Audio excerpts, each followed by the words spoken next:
नमस्कार दोस्तों, vision with आलोक में आप सभी का बहुत बहुत स्वागत करते हैं। और हम लोग पढ़ रहे हैं इतिहास की कक्षा में यूरोपीय कंपनियों का भारत आगमन, ये टॉपिक चल रहा है। पिछली क्लास में हमने पुर्तगालियों को पढ़ा था कि किस तरह से पुर्तगाली भारत में आते हैं, किस तरह से किस सन में वास्को डी गामा भारत की सरजमी पे कदम रखता है और कौन स्वागत करता है।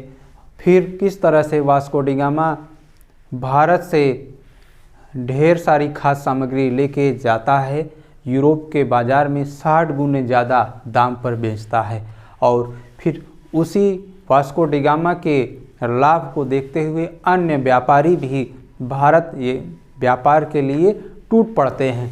तो दोस्तों, पुर्तगालियों के बारे में हमने कल पढ़ा था और आज उसी पुर्तगाली के आगे डचों के बारे में पढ़ेंगे।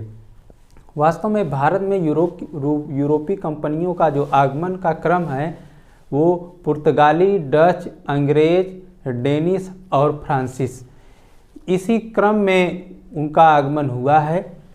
पुर्तगाली डचों से हार गए थे, लेकिन डच वास्तव में अंग्रेज़ों को हराने में विफल रहे थे। डच स्वयं अंग्रेज़ों से हार गए थे।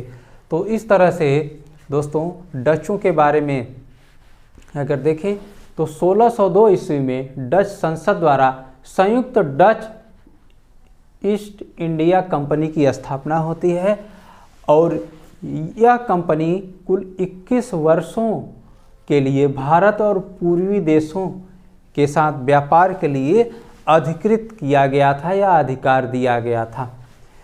वास्तव में डच कंपनी को मूलतः वेरिनिंगे ओस्ट इंडीज कंपनी के नाम से भी जाना जाता है।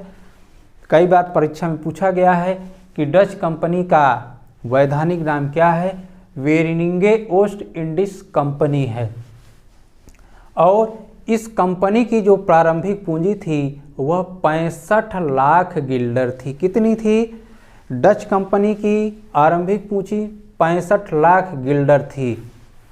दोस्तों, जल्दी ही डचों ने भारत पर मसाला व्यापार पर एकाधिकार प्राप्त कर लिया।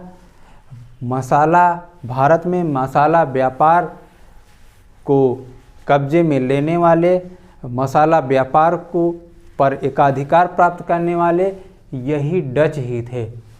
और दोस्तों, यूरोपीय कंपनियां जब भारत आती थी तो एक फैक्ट्री अक्सर वो लगाने का प्रयास करती थी। तो सवाल पूछा गया है कि फैक्ट्री का आशय क्या है, फैक्ट्री किस शब्द से बना है। तो फैक्ट्री को देखा जाए तो यह फैक्टर शब्द से बना है। फैक्टर शब्द से बना है। वास्तव में जहाँ पे कंपनियां अपना गोदाम स्थापित करती थी वहीं पर कंपनी के कर्मचारी निवास करने लगते थे और वो एक तरह से कार्यालय का रूप दे देते थे। इसीलिए एक बार आयोग ने सवाल पूछा कि फैक्ट्री का आशय क्या है। तो फैक्ट्री का आशय है कंपनी के कर्मचारी जहां निवास करते थे, कंपनी के कर्मचारी जहां निवास करते थे उसे फैक्ट्री कहते हैं। और वहीं पर गोदाम भी था, वहीं पे बाद में कार्यालय भी स्थापित हो गया। दोस्तों, डचों ने 1613 ईस्वी में जकार्ता को जीत लिया और 1641 में मलक्का को जीत लिया। जी हाँ, 1641 में जकार्ता को जीता और 1613 में जकार्ता और 1641 में मलक्का को जीता। तो आइए देखते हैं जकार्ता और मलक्का को जीतने के पीछे कहानी क्या है।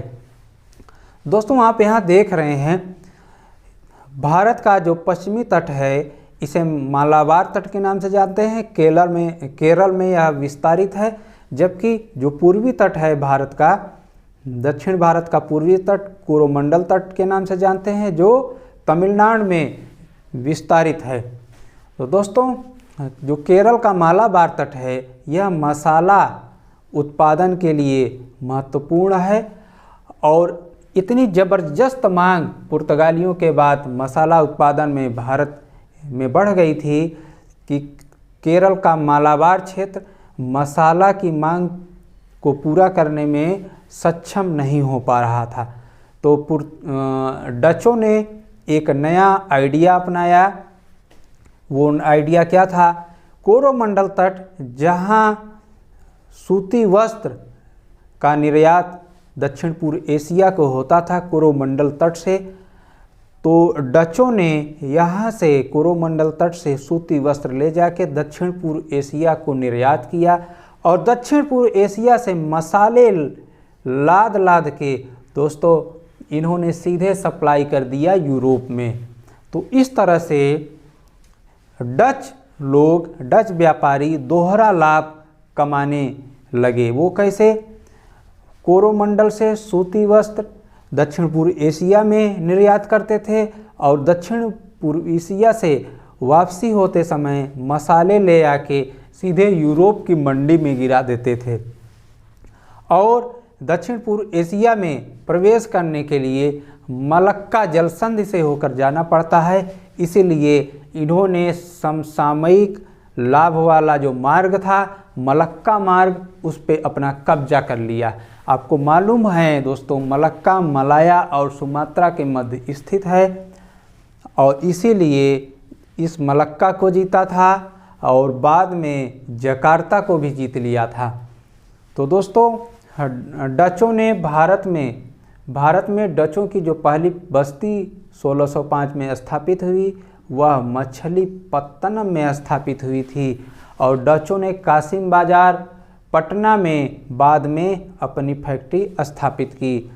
और डच भारत में मसाले, नील, सोरा, सूती वस्त्र को निर्यात का प्रमुख वस्तु बना दिया था। इसी तरह दोस्तों बंगाल में डचों की पहली फैक्ट्री पीपली में स्थापित हुई। कहाँ स्थापित हुई? पीपली में। और पैगोडा जो एक मुद्रा था, इस मुद्रा को बनाने के लिए पुलिकट में इन्होंने फैक्ट्री की स्थापना की। इसके बाद डच भारतीय क्षेत्र से पुर्तगालियों को तो खदेड़ दिए, लेकिन दोस्तों अंग्रेज़ों से ये हार गए। यही कहानी कहा जा रहा है कि डच जब भारत में आए थे तो पुर्तगालियों को परास्त किया था, लेकिन बाद में ये अंग्रेज़ों से खुद परास्त हो गए थे। दोस्तों 1765 में बेदारा का युद्ध लड़ा गया और यह बेदारा का युद्ध कर्नल क्लाइव और डचों के मध्य लड़ा गया और इस बेदारा के युद्ध में कर्नल क्लाइव ने डचों को बुरी तरह से परास्त करके भारत से अंततः बाहर खदेड़ दिया। तो पूछा जाता है बेदारा का युद्ध कब लड़ा गया? 1759 में। बेदारा का युद्ध किसके मध्य लड़ा गया? अंग्रेजों और डचों के मध्य। बेदारा के युद्ध में परिणाम क्या हुआ?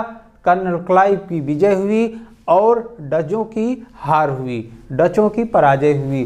दोस्तों भारत से सूती वस्त्र को निर्यात की प्रमुख वस्तु बनाने का श्रेय किसे जाता है?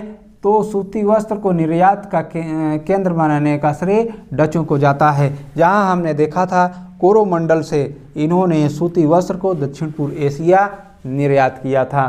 तो दोस्तों इस तरह से डचों के भारत आगमन, डचों द्वारा किए गए महत्वपूर्ण कार्य, डचों की क्या उपलब्धियां थी, इन सभी बिंदुओं पे हमने अच्छे से पढ़ा, जाना, समझा।